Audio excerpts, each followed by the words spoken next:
My life is a miracle. Every child has a story of God's love to share. Shalom World, tune into God's love story.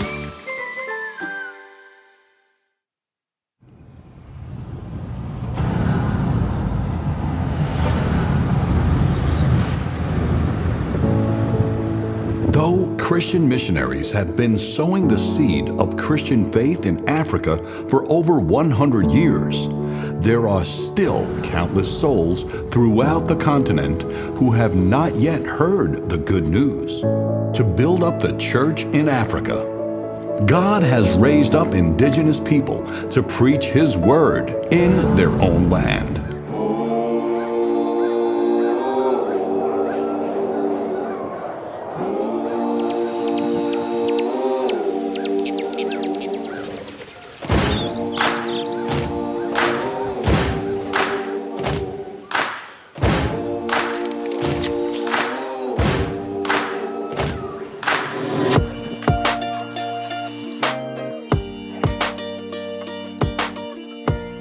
Before I formed you, I have known you.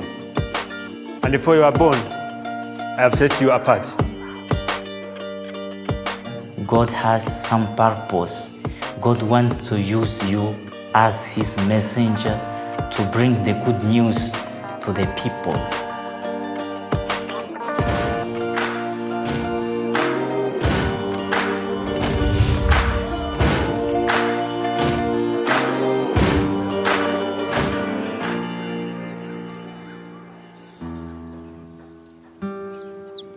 My name is Rostanley Maluba. I am a Cameroonian. I come from the central part of Cameroon, which is Yaoundé. So I was born in 1992 in Ndikinimeki, which is a village from the central part of Cameroon, Yaoundé.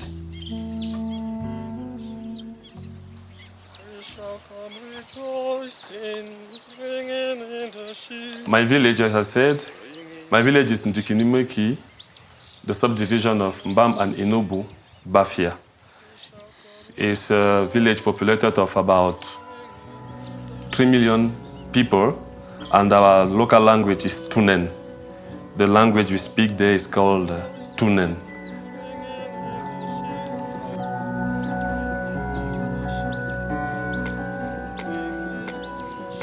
Yeah, most of the population there, they are farmers. They work in the farm and they cultivate banana, plantain, yam, cocoyam, and also cacao. I spent my earlier childhood with my grandmother, who is a fervent Catholic Christian. Every Sunday we went to Mass together, and she's very, very devoted. And very early, she asked me to join the catechism, the classes of catechism, and I started the catechism. At the age of 12, I received the sacrament of baptism.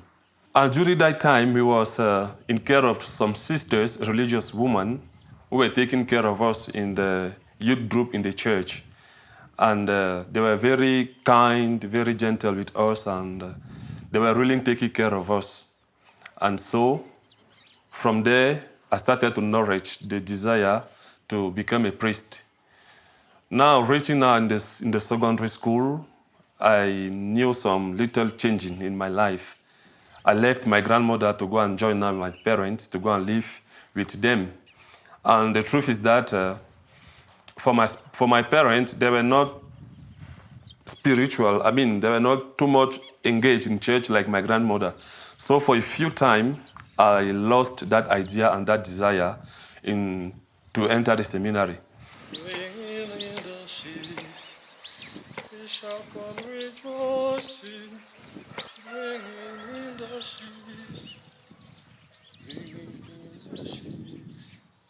I'm the firstborn of my family, and according to our culture, the firstborn automatically has to take over after the death of the father. So my father was really anointed, and he refused. But anyway, after some times of hesitation and with my persistence, he finally accepted. Eu vi a realidade do povo, vi o lamento e Deus escutei a voz, entrega sem alimento. I'm Jeremiah Armando Carlos from Mozambique, in the village of Muyani. My diocese is called Guruwe, St. Peter Claver Parish in Muyani. I am the last born of 4 children of my parents. The elder ones, they chose the marital life, and the young ones, my sister and myself, we chose the religious life. Mais vidas, minha vida eu quero doar. My parents are the simple persons in the society. When I was a little boy, my parents used to take me to the church. And at that time we had many difficulties. We didn't have opportunity to have mass every day because of lack of priests, and we had not electricity in our village. Other reason, the priests in Mozambique, especially in my parish, they are very busy because the parish is very big with more than 50 stations. Because of this, we used to go to the church on Saturday and Sunday. Saturday for the catechism classes and choir practice. Sunday for the celebration of Holy Mass. Even in my childless, in the midst of my childless, I liked so much to stay there in the church, playing with the other children, praying and singing with them.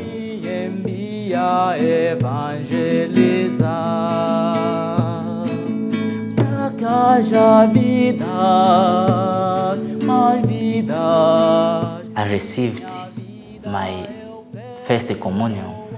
This date is very important in my life, not only for having received the first communion, but also because it was the same date in which I started my vocation journey.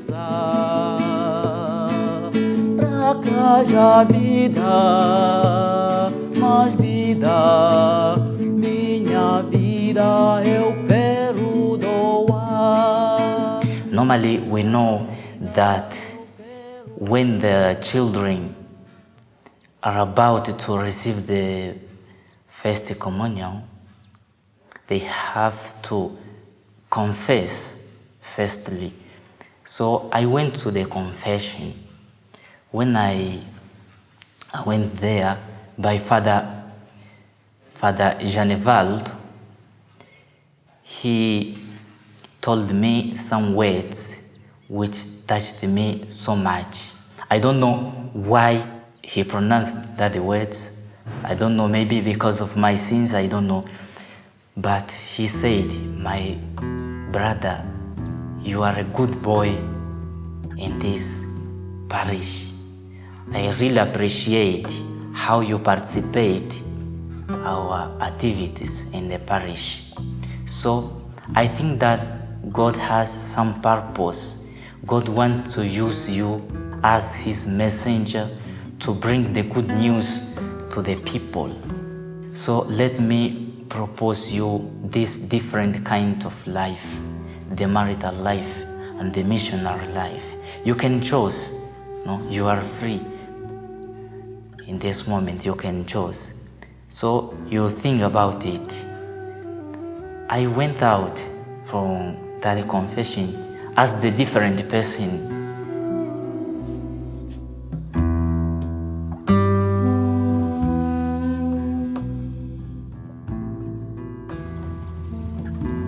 My name is Thomas Owino Ooko.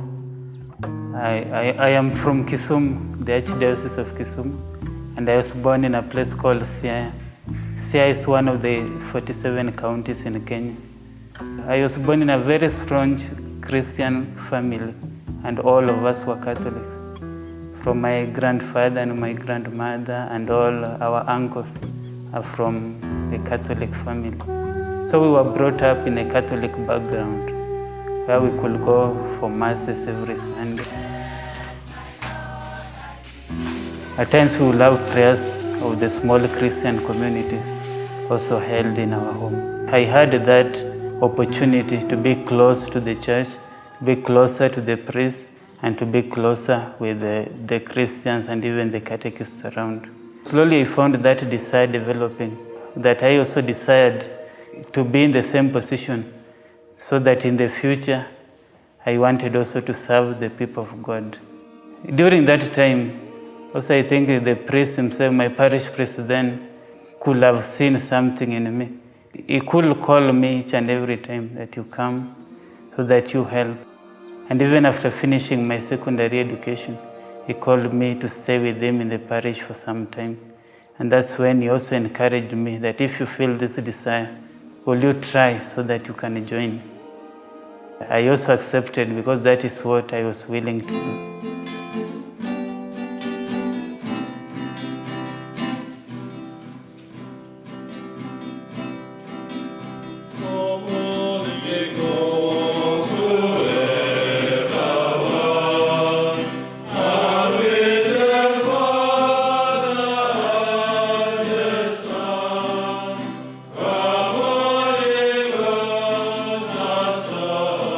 In the Bible, I found Prophet Jeremiah inspiring me, especially in chapter 1, verse 5, when prophet says, "Before I formed you, I have known you, and before you were born, I have set you apart."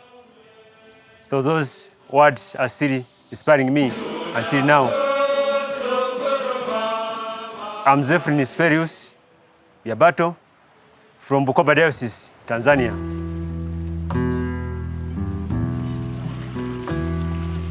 I think it was the first time when I was in my catechism class, when I saw a priest moving around in our village and asking for people to go for catechism.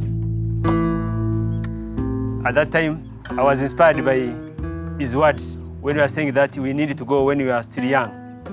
And when I started the catechism class, I found myself inspired by the priest and the catechists who were there. And then they were giving us some good words, how the priest forms. Later, I told my father I needed to become a priest. And then he accepted, and then he baptized me to study hard.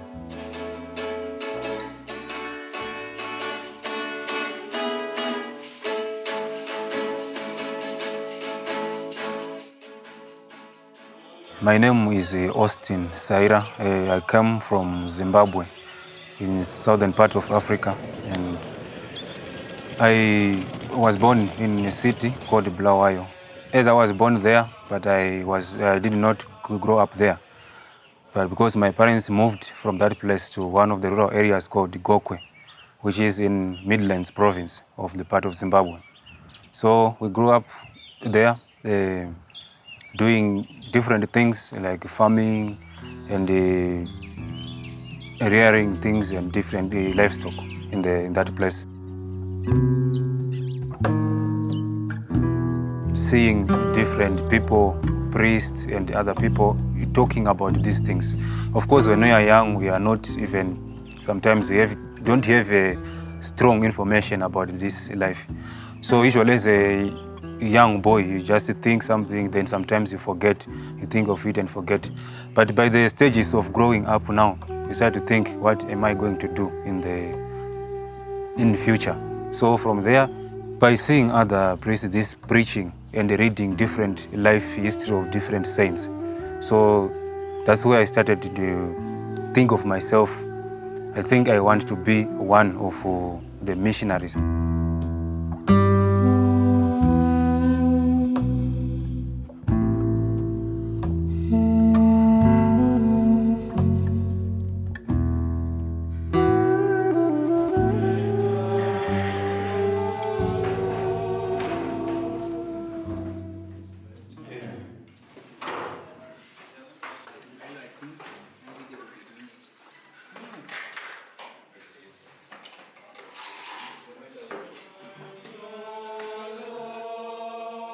Our formation in novitiate is very tough. Our day begins at 6:30 a.m. and end by around 10 p.m. So from 6:30 a.m. to 10 p.m. we are on moving activities. But however, who helped me truly to enter in that dynamism? The religious formation might be seen like a routine, but to be truth is not a kind of routine. It's a life that we choose and we freely enter in that life. The routine, first of all, helps me to be consistent in life. For example, coming for prayers 3-5 times a day as a community, first of all, teaches me that prayer is very important. And if I may be left by myself, I should sit somewhere and consider that prayer was very important. Since we were going together as a group, why wouldn't I take my time to go for those prayers? So that routine makes me consistent in life, so that when I am separated from others, I may not forget that life, but keep it and keep on living it. We feel and experience the love of Christ in what we do as daily activities, especially here in the novitiate, because the formation in novitiate is somehow, let me say, closed. It's not open. Closed because we spend most of our time here in the community. We only have the Saturday and Sunday to go and sing in the church, in the parish. So the other time we are here. So the love of Christ, I feel it more especially in the daily activities. Maybe by cleaning the hall. When I clean the hall, I bob it, brothers will come and take classes there and they will feel comfortable.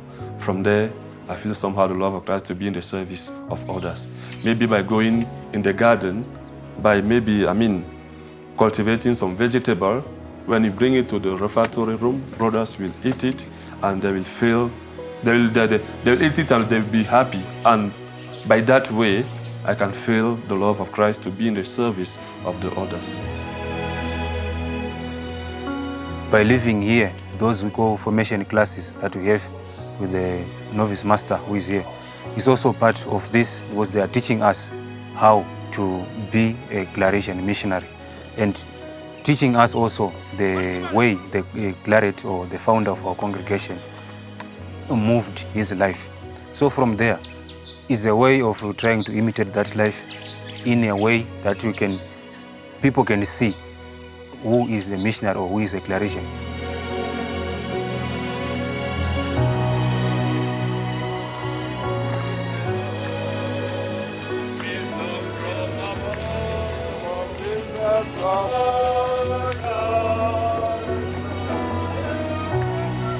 Sometimes I wanted to go out to leave the studies because I was suffering. My parents had not money to help me, but I had something in my heart that I have some purpose. God needs to me to be his messenger, to announce the good news, to bring the good news to the people. I know that the people need someone to help. And how we can do it? We can do it evangelizing the people, making our lives available to the people around. No? That's the purpose. What I think that is very important to do after becoming a missionary. love should be the driving factor in our life. We are told that if you do not love something, you may not do it. So we can only be driven by that love. Because Pope Francis also adds that we need to smell the sheep. That one means I should put myself into that position and also to grasp people's attention and to show them that you are really for them. You have to live the life that they themselves are living. And in order to do that, you have to love what you are doing. That's why when you will offer yourself wholeheartedly and really attend to their needs. Is love. Because the way I see the love is no boundary to people, to anyone. But love is unconditional. You share love with different people. So Jesus himself was helping different people, not looking at the gender, not looking at the race. Or he was a Jew, but he was helping all the people that he met, those people who need help. So I think that is one of the virtues of Jesus Christ that I wish to follow. I'm really touched by the poverty of Jesus. One of my goals is to imitate the poverty of Jesus, which is all about simplicity. And even when you come to have materially, but not to attached in it. By being missionary, you have to profess vow of poverty. We live into the world that we need to humble ourselves. Now we are in the world where people are coming out and people like proclaiming themselves. There's that tendency of self-proclamation. And if you enter into self-proclamation, then you yourself may not realize what do you really want.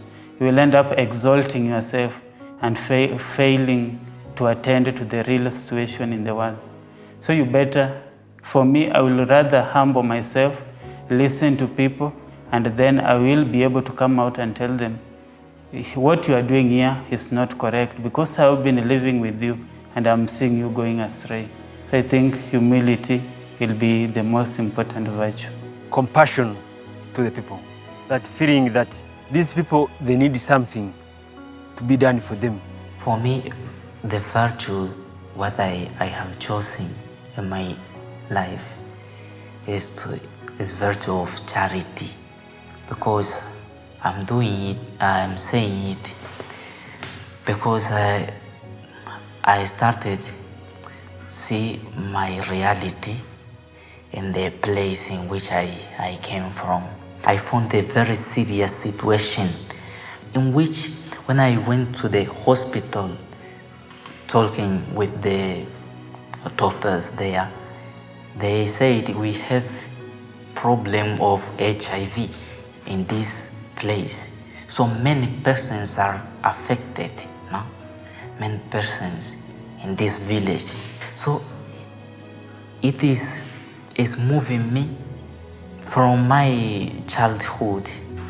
Always I liked to help persons, even in the school.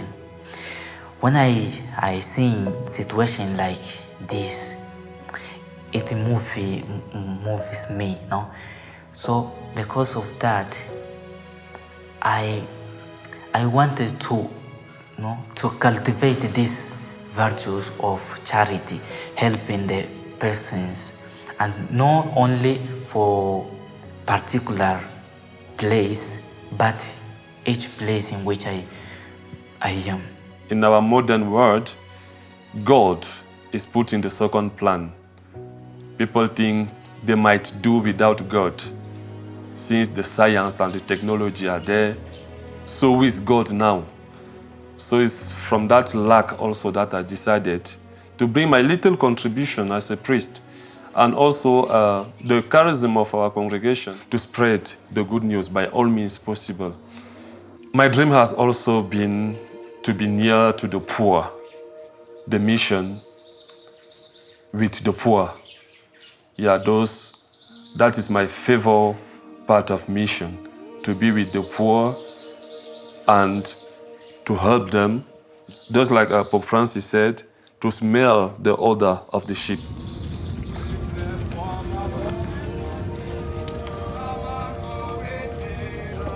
There are young men from 5 countries with a different culture, food habits, even beliefs which may have. When they come and join to this place, we try to motivate to bring a culture of Jesus. The culture of Jesus is unique and has to participate or has to go into their hearts and minds. And therefore, the culture of Jesus, which also is in our Claretian culture. They are called by Jesus for one purpose, to become a missionary.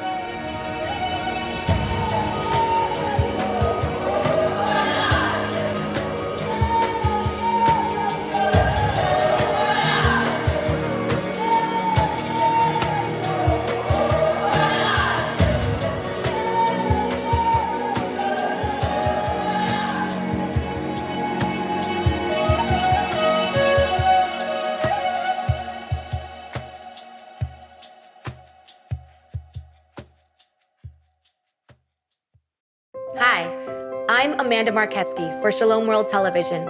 I'm one of the many who love this 24/7 mission-driven family channel. The channel that brings the peace of Christ